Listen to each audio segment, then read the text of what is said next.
Hi guys, and welcome back to the Red Mist podcast with me, Seshadri, and welcome to Raw Reactions from Brighton and Hove Albion versus Liverpool. We're here, for those of you who don't know what Raw Reactions are, it's basically a collection of my reactions live and I record them. So I record them pre-game and at halftime and at full time, and then I compile them into one full episode. So far, like I said, I think I mentioned in the previous Raw Reactions that I did, which was obviously not the Leicester City one, but the one before that against Manchester City. I mentioned that this has been a lot of fun. It's been a unique concept, and it's just been really fun. Just doing these Raw reactions, and even listening back to them, it's been quite interesting to say the least. But let's get on with it. Brighton versus Liverpool. If you guys did miss my match preview yesterday, do check that one out. We've talked about a lot of stuff, including Diego Maradona, the scheduling stuff and injuries and things like that. We've talked a lot of stuff. It's been, I guess, less of a preview to Brighton than maybe other previous previews. But anyway, we'll talk about all of that stuff. We've got plenty of time today. But yeah, this is pre-game. We're about, I want to say, 45 minutes away from kickoff. The lineups for both sides, as usual, have been released. And we'll start with the home side, Brighton playing at home today. Like I said yesterday, they've got a very bad home record. So, they're going to want to turn that. But let's just have a look at their lineups. So we've got Matt Ryan, who's playing in goal. No surprises there. Ben White, Webster, Dunk. That's the three at the back. Connolly comes in as well. We've got Bissouma, Mope, Gross, Welbeck, March, and Veltman. So Lallana does not start for Brighton against his former club, but undoubtedly he's going to have an influence on how they play this game, obviously, because he knows how Liverpool play. So this is just how it is, and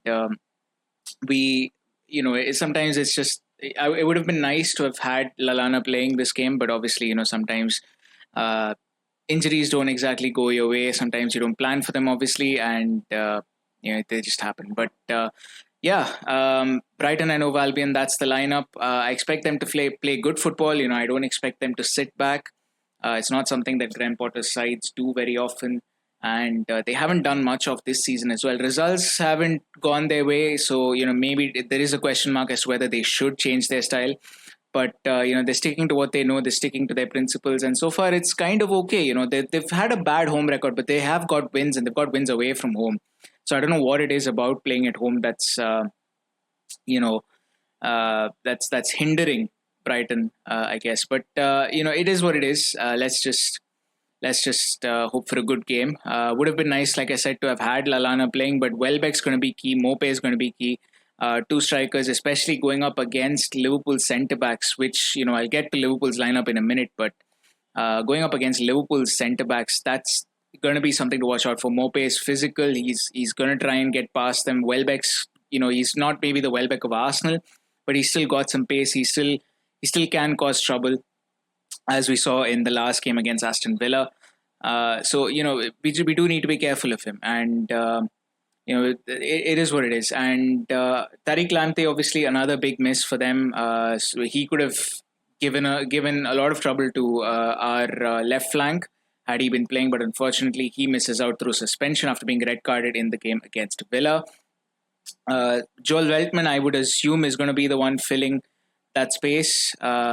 I want to say, because Solly March is obviously going to be on the left-hand side, as per usual. So I want to say Joel Veltman is going to be the one filling in that space. Netherlands international. I'm not sure wing-back is his natural position, but he is more defensive, which will help.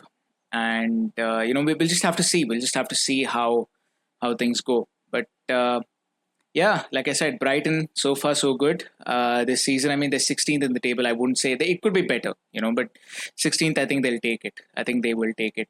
They do want to see some signs of improvement though, and maybe this game against Liverpool is a chance for improvement. But yeah, that is about Brighton. Let's go on to Liverpool now. Liverpool, there's a lot of surprises in this lineup. This game against Brighton will feature the 11th centre-back partnership this season. So we've got Alisson in goal. Neco Williams starts. Questionable performance against in his last few games, obviously, but he's a youngster. He's unpolished. But I think it's kind of clear to see that he's not going to be as good as Trent. He might be a good second choice right back, but he's not going to be as good as Trent. Which I don't know if he's content playing that second choice right back role, but so far he's done nothing to prove that he deserves a start over Trent Alexander-Arnold. And every time Trent is missing or every time Robertson's missing, you can see how much they bring to the team because the backups, the replacements are not good enough. Now, I'm not saying Tsimikas is not good enough. Tsimikas is. I just think he needs to adapt a little bit more, and maybe start a few more games as well. So I think Tsimikas will eventually come good. I think, but Neco Williams still has some way to go before he can be anywhere in the same sentence as Trent Alexander-Arnold. So we've got Neco Williams at right back. We've got Nat Phillips partnering Fabinho at centre back. So Joel Matip is rested this game. I'll get to Joel Matip in a little bit. But Nat Phillips and Fabinho, that's our 11th centre back partnership this season. Absolutely no stability or consistency there. It's a disaster. Centre back is by and far away our weakest position in the team. Left back, we've got Andy Robertson, so no surprises there. James Milner, Gini Wijnaldum, and Takumi MInamino gets a start. So James Milner and Gini Wijnaldum, I would assume, are going to play a double pivot. I think it's going to be a 4-2-3-1. I would assume those two are going to play a double pivot. And we've also got Minamino, Jota, Salah, and Firmino as a front four. So I'm assuming Minamino is going to play down the middle, in the CAM position, the central attacking midfield position, which is kind of what he did at Salzburg. So it should kind of be more towards what he is used to. So I would expect good performances from him today. And he needs to. I mean, the last time, for a while, I was rallying for Minamino to get a start. And when he did, he didn't take it, which was very disappointing. It's not just that he didn't take it, he was very disappointing that game. And for me, that was like a crash back down to reality, I guess, to say that, Minamino still got some way to go. Because his sub appearances and his appearances against Arsenal, for example, they were really good, which is why I wanted him in the starting lineup at that point. And at that point, Firmino was not playing well.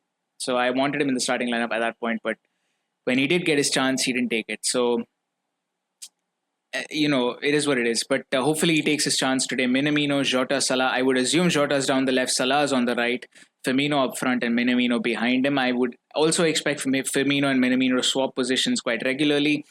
Not to say that, Jota and Salah can't go in the middle. I mean, it's Liverpool's front line. They all, they all switch. They all switch a lot. And there's no surprising thing there if they do with this game as well. On the bench, we have Adrian, Sadio Mane, Jordan Henderson makes it to the bench, Curtis Jones, Tsimikas, Origi, and Reece Williams. A little bit surprised that Curtis Jones is not starting. I will be honest about that. I'm a little bit surprised that Curtis is not starting. Of course, I think he did start the game against Atalanta, so maybe that's part of the reasoning. Joel Matip is not on the bench either, which means he's getting a complete rest, and he's not. I don't think he's part of the travelling party to Brighton, which... why can't we have centre-backs that aren't as fragile as glass?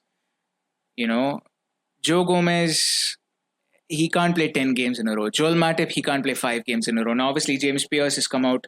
James Pearce, for those of you who don't know, is the LFC correspondent for The Athletic.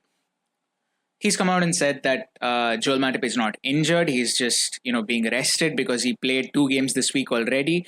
And I can understand that because obviously this is an early kickoff game, which if you're in India is good because it's 6 p.m. in the evening. But if you're in the UK, it's early. And coming after a Champions League game on Wednesday, it's not ideal. And Joel Matip, he's had his issues with fitness. He's had his issues with injury. And I can understand why he's not, he's not being played today.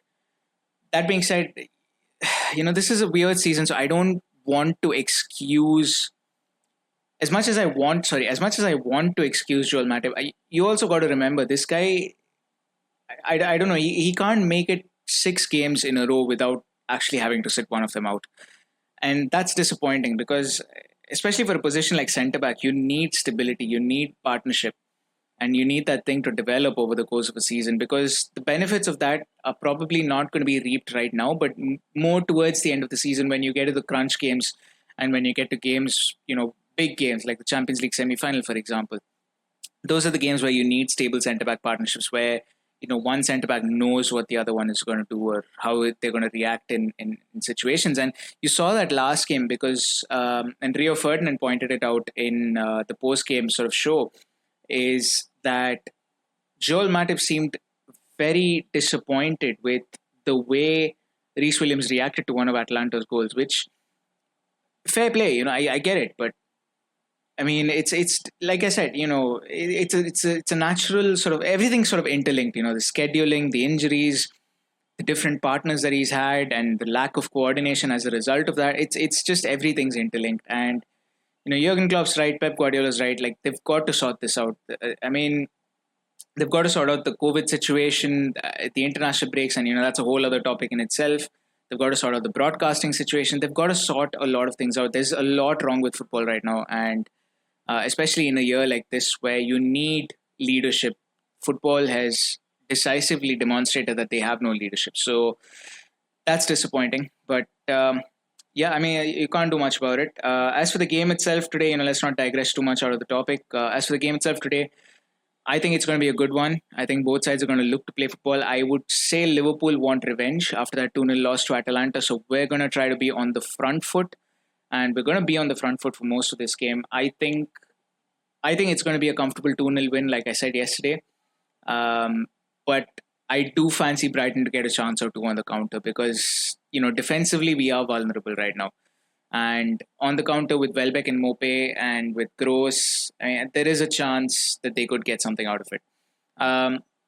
But yeah, I mean, it's a shame Adam Lallana's not there. I'm looking at Nat Phillips as well. He had a very good performance against Sheffield. I'm hoping he can continue more of the same because we do need him to continue doing more of the same. So Nat Phillips is there as well. I'm hoping he gives in a good performance. I am hoping MInamino gives in a good performance. And, we'll see how the game goes. But that's been my pre-game show on Raw Reactions. I'll see you back again for halftime and we'll see how the game has gone at that point. Hi guys, and welcome back to Raw Reactions from the Brighton game. And we're here at halftime. It is still 0-0 at the Amex Stadium, but that does not mean there's not been action.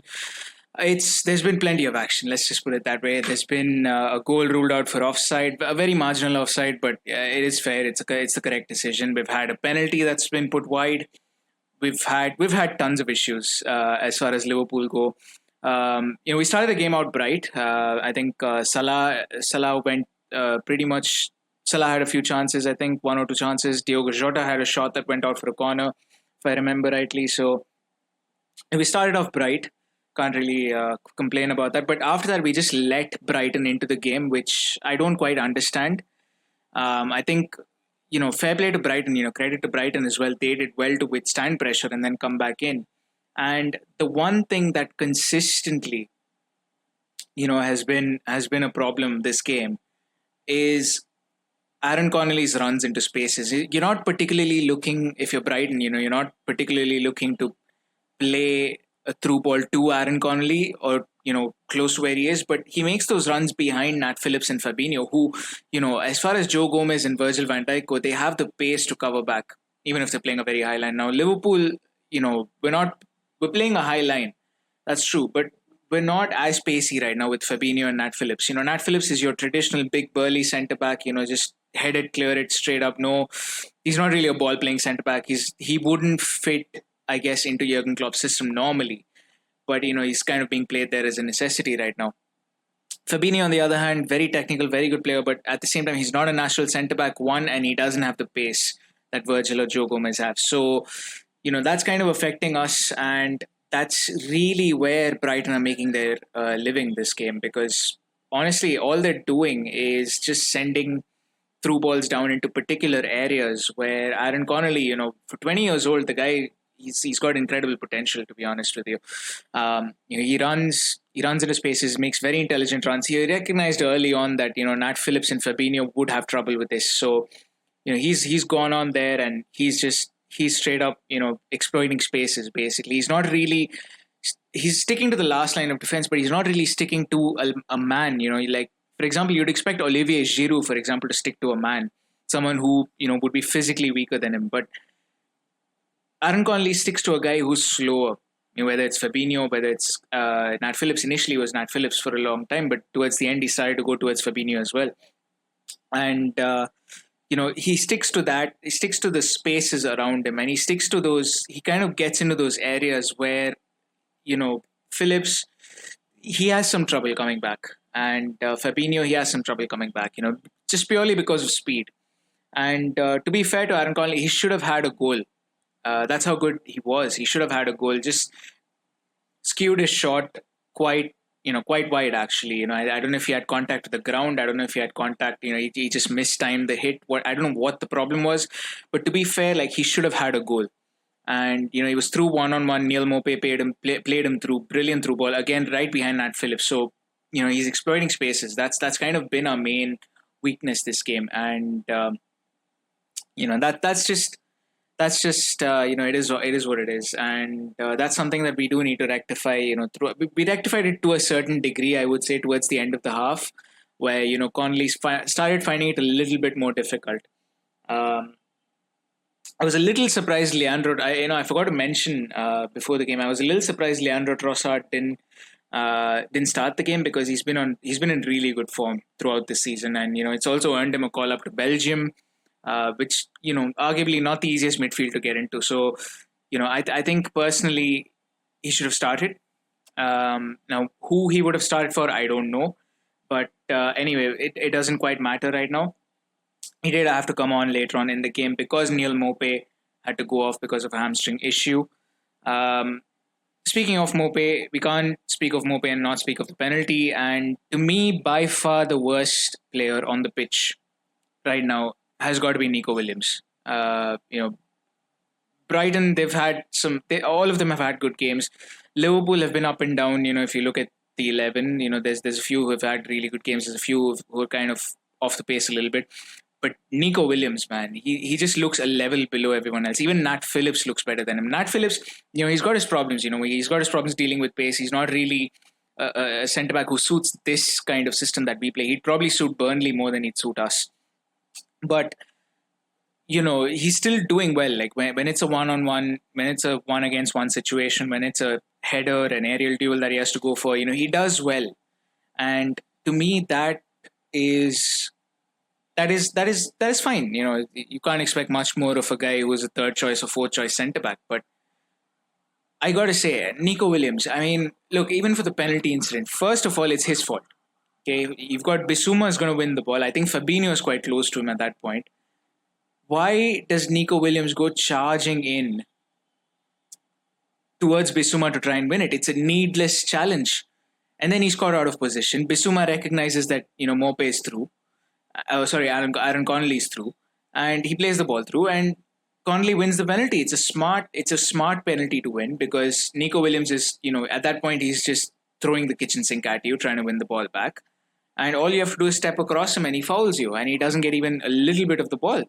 And that's been a major issue. And, for me personally, Neco Williams has had a horrible game. He needs to be subbed out. If Henderson is fit, just get him on the pitch, get Milner at right back. Neco Williams has got to be the guy who goes out. And for me, this is ridiculous. The way he's playing. Because last game as well, he wasn't good. This game, he's not good as well. It's ridiculous. I mean, I mentioned before the game, he's rough, but he's quite bad. Like, he's on a bad run of form. I'm just hoping that's what it is, and this is not his real quality. But it's scary. If this is his real quality, then it is a little bit scary. You can put some of it down to inexperience, but I'd say a large part of it is just a lack of common sense that I just can't explain. And on the other end, we've had a goal disallowed. Mo Salah having a brilliant finish, by the way. A lovely ball from Firmino, takes it well with his head, with his chest, and then it's a really good finish. Just bounces it, ball bobbles over the keeper, and it's in the back of the net. Very slight offside. No real complaints about the decision, to be honest with you. It is a fair decision. I'm not gonna go on. I've had my thing with VAR, but today it was the right decision to disallow the goal. The other thing that I do want to compliment, and I don't do this very often, I do want to compliment Ben White, because I think he's been the best player overall out of all the 22 on the pitch. I think Ben White has been amazing. He's dealt really well with Diogo Jota, or as well as you can deal with him. Joel Veltman's helped him out, obviously, but for me personally, I think Ben White's he's been impeccable in his positioning. He's been impeccable in the air. He's been impeccable on the ground when he has to go tackle. He's just been really, really good. And I think for me, he's been the best out of all the 22 players.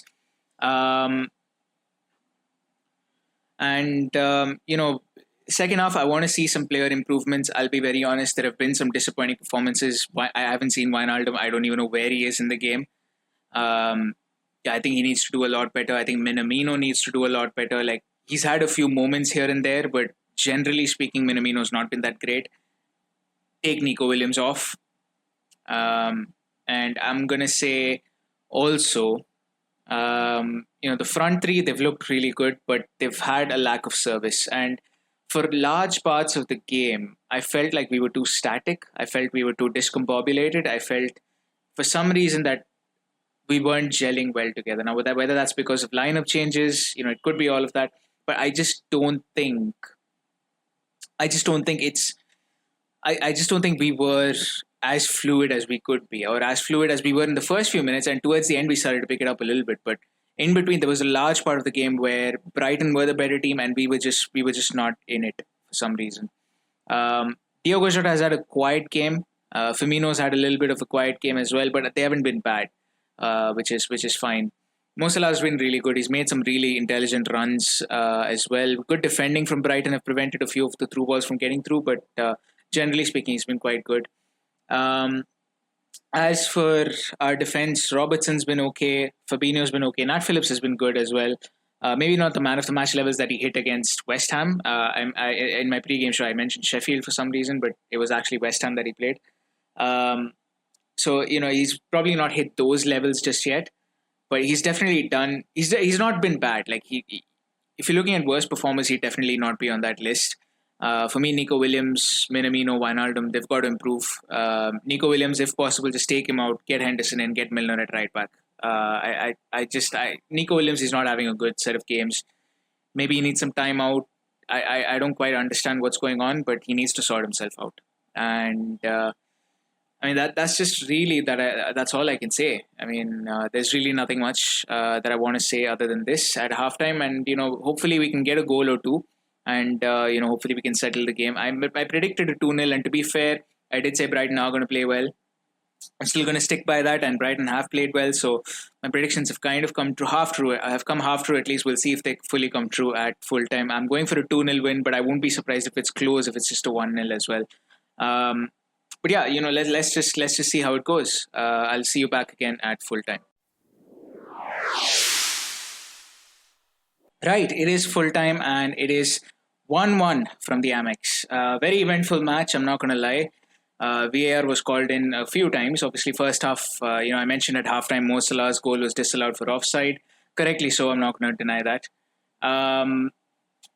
Let's talk the second half. So, first of all, the second half, the first big thing that happened was obviously, before the game kicked off for the second half was Neco Williams being taken off, James Milner coming on, James Milner going to right back and Jordan Henderson coming on. So, for me, that was the biggest change because immediately for the next 15, 20 minutes, whatever it was, you immediately saw Liverpool, a different Liverpool, I guess, because we were able to retain the ball well, we rotated well, Henderson was available for the pass every single time. He looked very, very comfortable playing a number 6 role.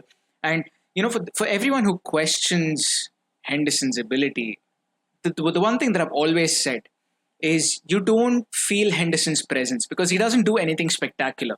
He's not like Kevin De Bruyne, he's not going to split the defense and play passes. He's not like Raheem Sterling, taking on people. And he's not like, Bruno Fernandes or whoever. Like, he's not the most, even within Liverpool, he's not like a Sadio Mane, he's not like a Firmino, for example. But he does those unflashy things that you don't notice, but without it, when they're not there, that's when you notice them. And I think that is where Liverpool missed Henderson in the first half. And, I always say to people, you don't judge Henderson's importance by seeing what he does on the pitch, because what he does on the pitch is quite unremarkable if you just look at it for that. But when does it become remarkable? It becomes remarkable because when he's not there, you miss those little things. You miss those simple things. You miss that sense of leadership. You miss that sense of positioning. That sense that every time Neco Williams runs out of options or Trent Alexander-Arnold runs out of options, he always has Henderson to play the ball to.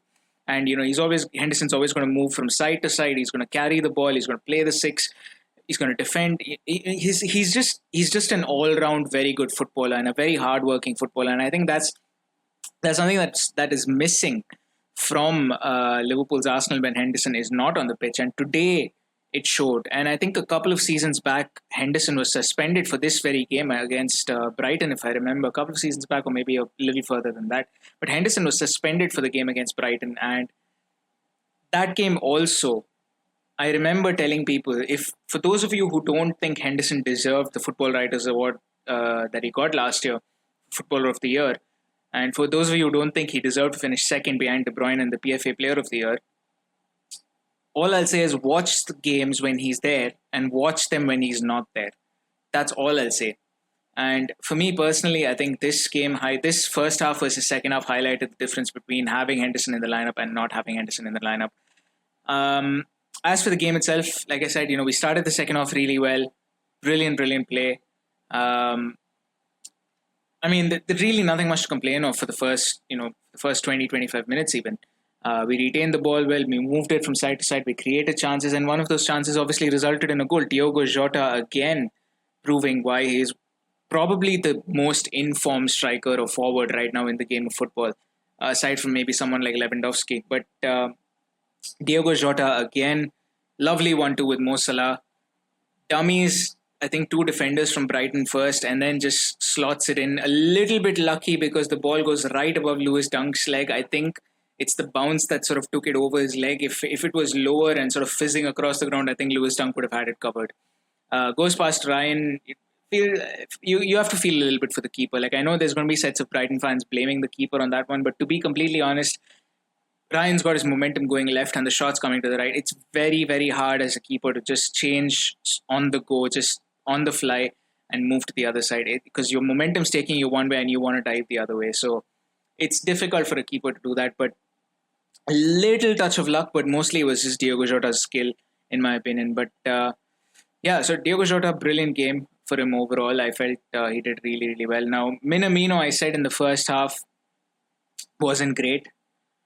Second half, had a few moments because once Henderson came on, he was able to play further forward, had this really good chance when he was played through, and his first touch sort of let him down, but had a really good chance as well. He had moments, but I think it's time when we looked at MInamino, I think it's time we went beyond just moments.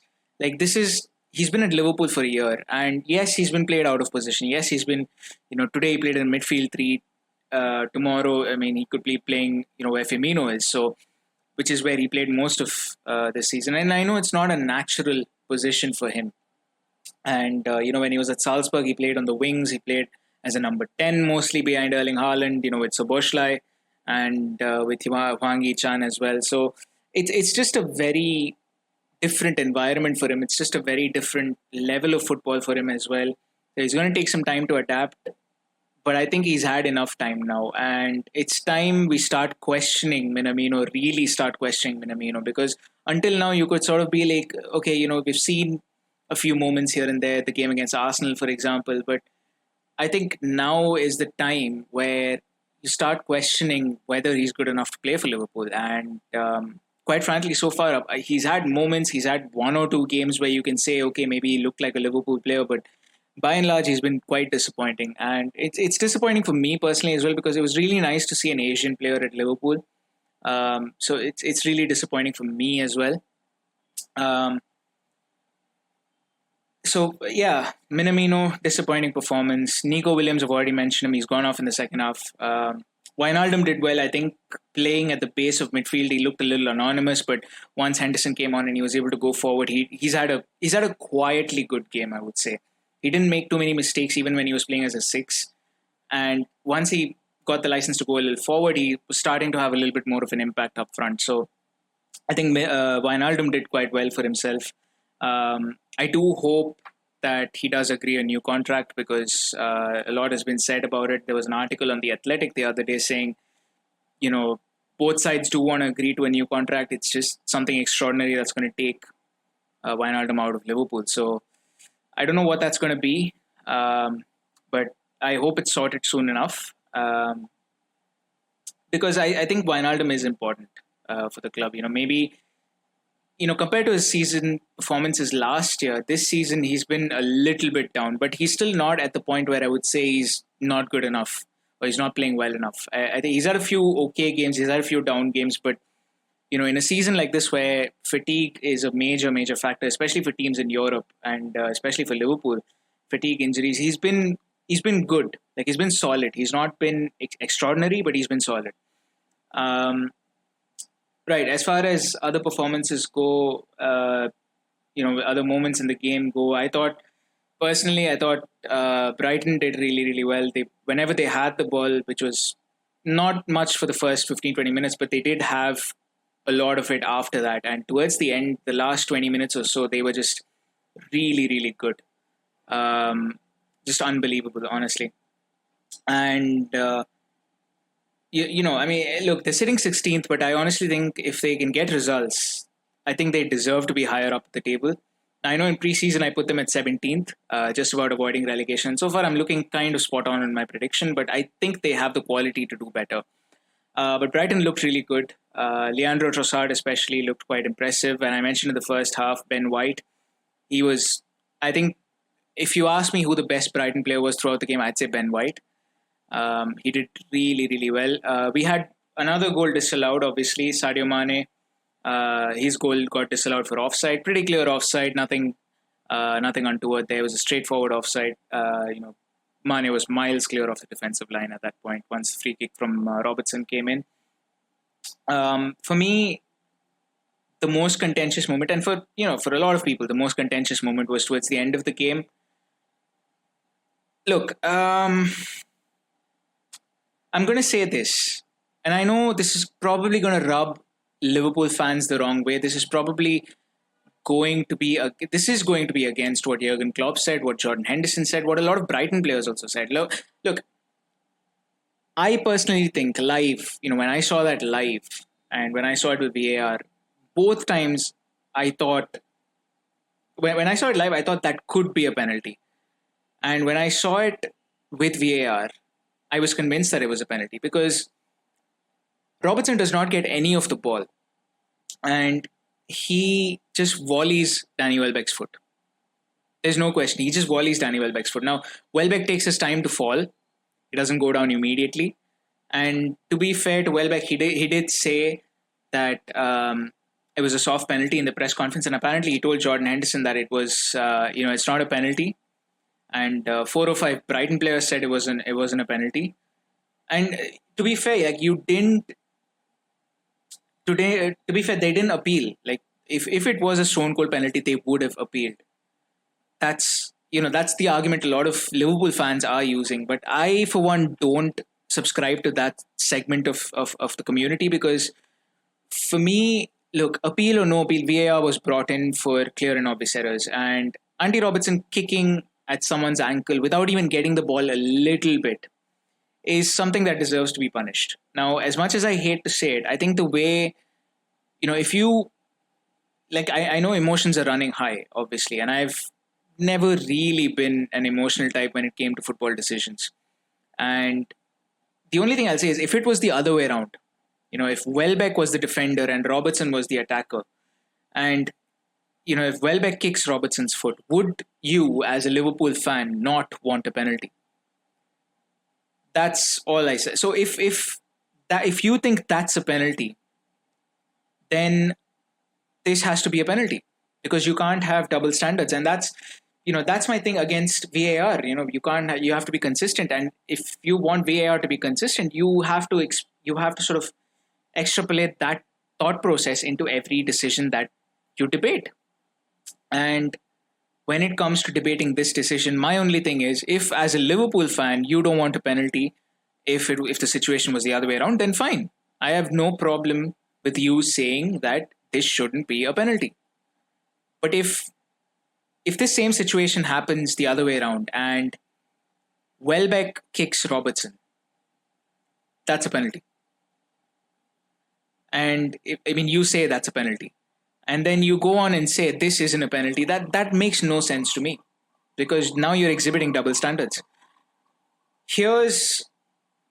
I think, to be fair, I think we did get one against West Ham at some point. I don't know if it was this season or maybe the season before, but we did get one against West Ham for a similar reason. It was this season, obviously. Masuaku's penalty, yeah. Masuaku was the one who conceded the penalty. Similar penalty, soft, but it was a penalty. So that's my thing. Like, it can be soft. You can have a complaint against it being a soft penalty, but you can't say that it's not a penalty. I mean, clearly, Robertson has walloped Danny Welbeck's leg. And for me, that's a penalty. I don't, to be honest, I don't have a problem with VAR in this game. I just don't, because I think they got the decision spot on. I think VAR was fine this game, which is a change of tune, because I don't normally say VAR has been good. But through this game, they were consistent. They made the correct calls, whether it was Mo Salah's offside, whether it was Mane's offside, which was probably the clearest of all of them, whether it was, checking for handball with Robertson, where the VAR was fine this game. Like, that's not the area of the game that I have a problem with. I have a problem with the fact that there were so many underwhelming performances, that injuries were a concern, that broadcasters don't care. And look, this is something that I will agree with Jurgen Klopp on. At the end of the day, and I know Des Kelly had this massive interview with Jurgen Klopp where he sort of defended the broadcasters, saying it's not us who decide who plays at 12:30. It's not us who decide that, and your club CEOs have decided it. My thing is this: that schedule was agreed pre-COVID. That schedule was agreed to pre-COVID. So you can't use something that was agreed to for a normal season in a season like this, where fixtures are congested, where teams which are not in Europe are playing one game a week, whereas teams in Europe could sometimes play 2 games a week or 3 games a week if they have a Sunday and a Saturday kickoff on either side of a midweek kickoff. So for me, the bigger problem lies in the fact that broadcasters in English football refuses to change. They refuse to take into account the player's health. And this is not just a Liverpool thing. I'm not just saying this because James Milner had a hamstring injury, which was clearly the result of fatigue. And I'll be honest, at this rate, the rate that Andy Robertson is playing, it's only a matter of time before Robertson goes down with something. Pep Guardiola mentioned it. Ole Gunnar Solskjaer mentioned it. It's the teams in Europe who are suffering because they have to play 2-3 games a week, whereas teams which are not in Europe, like your Newcastles and your Sheffield Uniteds, and I'm going to take Sheffield United as an example because they are the ones who are against the 5 subs rule and things like that. So, Sheffield United can play a Sunday kickoff and a Saturday kickoff. That's the worst or maybe a Monday and a Friday. That's the worst that can happen to them. And even that's a 4-day gap. Whereas you've got a team that's played on Wednesday against Atalanta. And this is not a Wednesday midday kickoff. This is a Wednesday late night kickoff. So you've got Thursday, Friday, and they're turning around and playing the first game on Saturday. Like, it makes no sense. You still want to give us a Saturday kickoff, that's fine. Give us a Saturday kickoff.